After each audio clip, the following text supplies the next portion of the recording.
মূলাটা দিই। খবরদার, মূলা কি লিখে দাও? আমাকে এলাকায় আমাকে পাশের বাড়ি এই মূলা খাওয়ালে তালাক হয়ে গেছে। এক খাইলে পরিবেশ দূষণ হয়, শব্দ দূষণ হয়। আচ্ছা মূলা খাওয়া লাগবে না তো, কচু শাক। না না, কোনো কচু শাক চলবে না। আমি কি তৃণভোজী? আচ্ছা কচু শাকও খাওয়া লাগবে না, এই যে পালং শাক আনছে।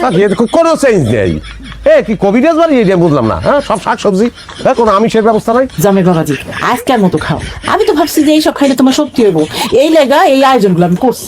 তো বাবির কারা ফালাইছে নেই, আপনি আর আব্বাই খান, আপনাকে শক্তি হোক।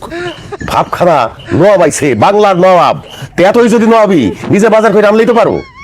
তো নবাবে কোনোদিন বাজারে গেছে? সিরাজদৌল্লা বাজারে গেছে না টিপু সুলতান মাছ বাজারে গেছে? কোন আপনি ইতিহাস না জানিয়ে কথা বললে এইরকমই হয়। নিজের কথা নিজেই তো পেছে পারবে। হেড বড়, আমি তো একটা জামাই, কি ব্যবস্থাটা কি আমি বললাম না?